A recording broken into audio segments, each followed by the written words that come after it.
It's moments away and here the cars come.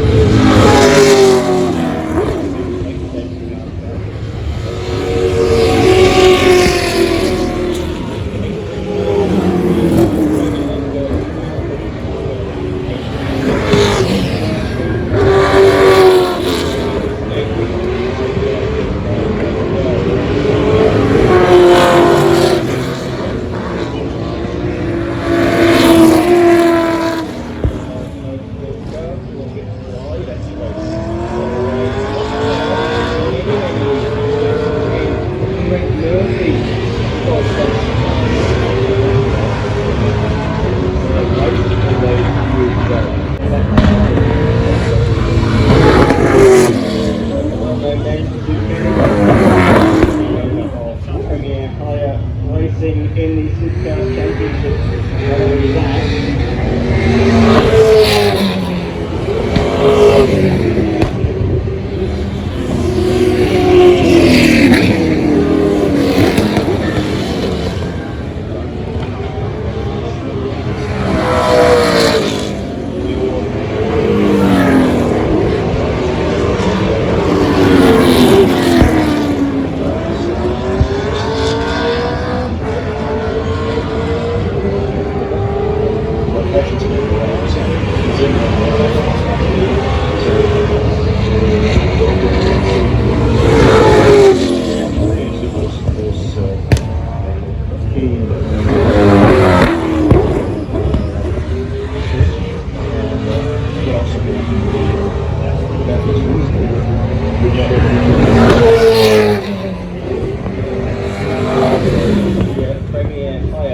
That's the winners category, so Peter kicks forward.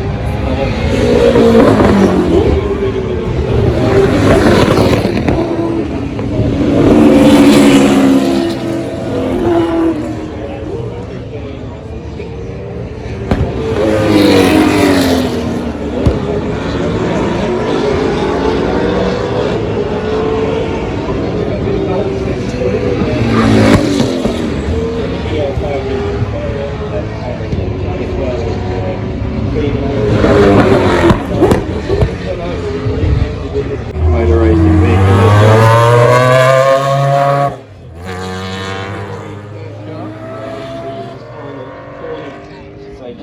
In race number 2, what was his first ever race?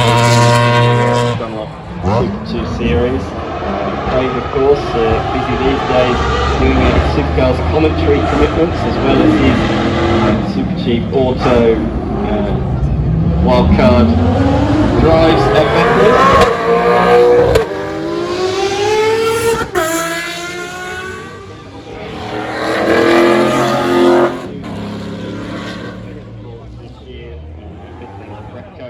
For making that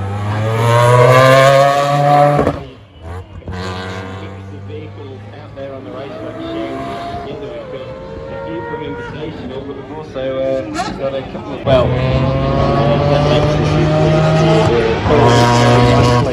is around the circuit at the moment. And guess who's behind the wheel of that Lexus LFA? We said he was a busy man, and he is. He's only just got out of sports prototype. John.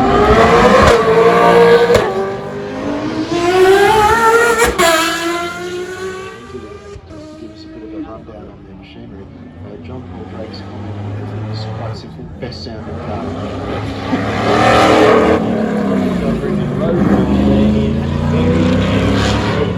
Vehicles and a Hellion V10.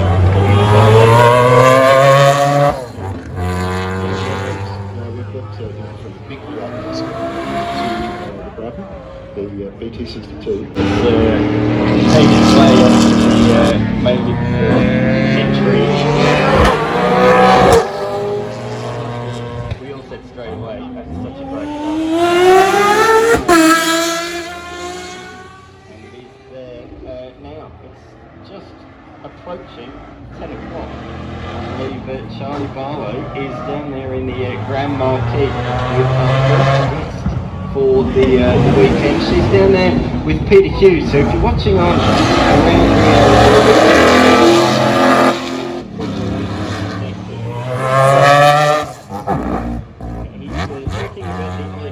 the legendary Holden Monaros that won the Bathurst 24 hours. The legendary GRM built W427. So that's the car that's down there. Charlie's So yeah, if you're interested in the Bathurst 24 winning Monaro, head down there now. That is what is being discussed down there. This is the only time that Peter Hughes is down there this weekend with that machine, so you're not going to miss out on.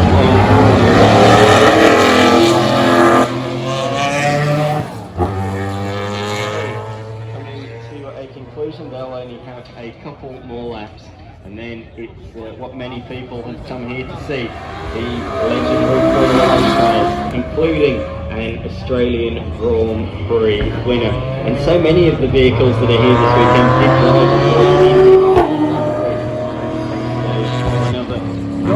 last year it was mainly Adelaide Grand Prix era cars, wasn't it, Nick? Whereas this year we've spanned out a little bit more. We've got all the way back to 1970 in March, and then a bit more modern. We've got a couple of V10s out there, V10 Benetton.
And they were sold to select customers. So if we weren't a special select customer, would even if we had the money, not be able to have one.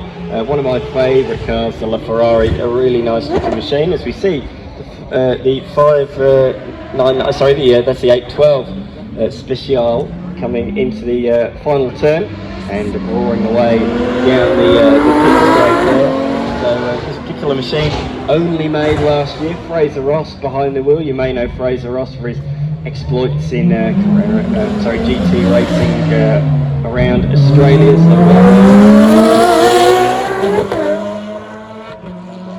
Occasions and even Asian Le Mans series as well. Here's the 599 just behind the up the inside comes Darren Van Diemen. So yeah, released in 2009, 6-litre front engine V12. So that's why there's so much bonnet space across the car, Nick.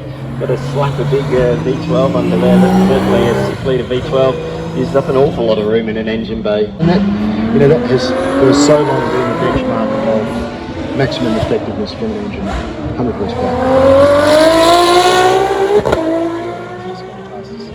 It's spectacular. Now, Dan, you mentioned your favourite car. I've already grown up, but an F40 for me is the bee's knees. I love that car. I remember being in Melbourne one day and saw one drive down a side street and we just about fell over. They're so impressive. They succeeded the 288 GTO, and the 40 was about celebrating Ferrari's 40th anniversary. It's actually the last car that Enzo personally signed off. And he loved that car. He absolutely loved that car. 3-litre twin turbo, 500 horses on tap.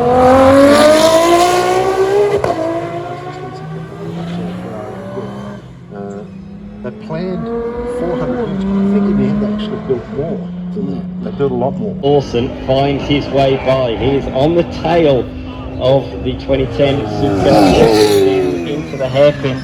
Liam Lawson had a few lockups down here in practice yesterday, but he's got it stopped nicely there. Here we go. Watch the acceleration. Watch the acceleration of the Transit. That is legitimate speed. One electric motor for each wheel. Ford is catching it. To explain the history behind the Ford Supervan, this is the 4th iteration. The first one was done in the late 60s. They got the GT40 engine, the Ford GT40 engine that was winning Le Mans, and put that in a van, a Ford Transit van, and it was very popular, very fast, as I'm sure you can imagine. And then they decided a few years later, well, that was popular. Why don't we put a lot of smoke sideways? Oh, what car control? What car control from the Red Bull Junior as he comes down pit straight. How cool is that? You don't see that very often. 4 tyres in front of the Zagami area. Look at that. That's just, you do not see that from any other vehicle in the world. That is something truly special. The Red Bull liveried Ford Supervan, ladies and gentlemen. Hope you enjoyed that little speed comparison.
everything in between in that category.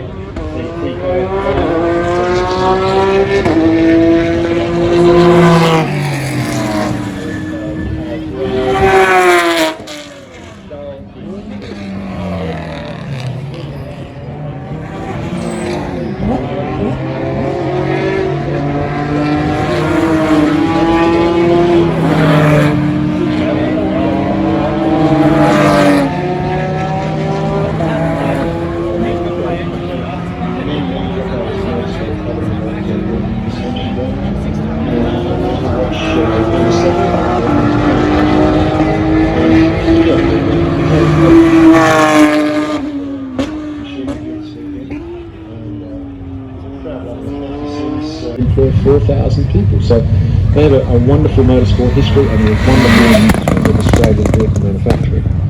As we watch one of the creators,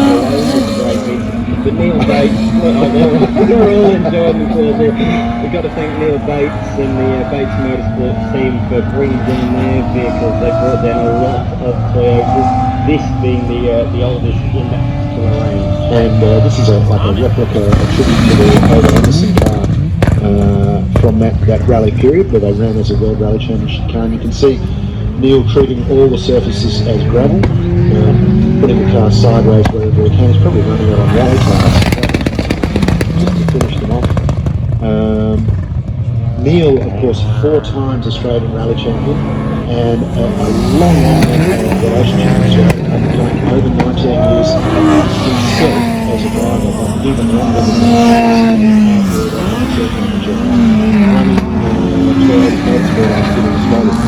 And that's sort of the zoom there. Oh yeah, that one is the support for the Australian Rally Championship last year. Three Bates taking started Lewis and Taylor for the team were dominated in recent years. The two racing team led by Neil Bates and his 2 sons doing a magnificent job in the Rally Championship, and so Neil is out there along with his son and a couple of other of his workmates as well. They're really great Neil decided to realise down the Lancia 037 rally belonging to Jerry DeVesta. We had a chat with Jerry yesterday. The Lancia 037 is loosely based on the Lancia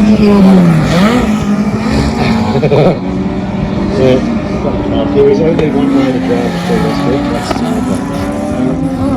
So the Lancia 037 differed because they turned the engine around. Instead of it being transverse in the car, they put it longitudinal so they could use their double wishbone suspension. And it was a supercharged, there we are with it on the screen, being chased by a Mercedes. It was a supercharged 2-litre car with 2-wheel drive, which bucked the trend at the time because other manufacturers were doing 4-wheel drive cars, and Lancia went to the World Rally Championship. I think it might have been Walter World and Marco Allen also had a great time. You see Bruce Field there in the Mercedes 280.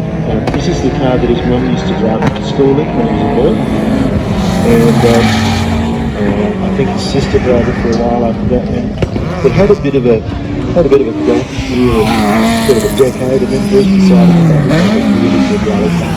So he fitted it all up for gravel events and has driven a little daylights out of it ever since. Jack Monkhouse, the crowd pleaser. Jumping Jack is a very, very talented driver, has been at the pointy end of the Australian Rally Championship, not in that car, that was his classic car. Actually, his second rally car in the early 90s was a 180B Triple S, not that car, but it was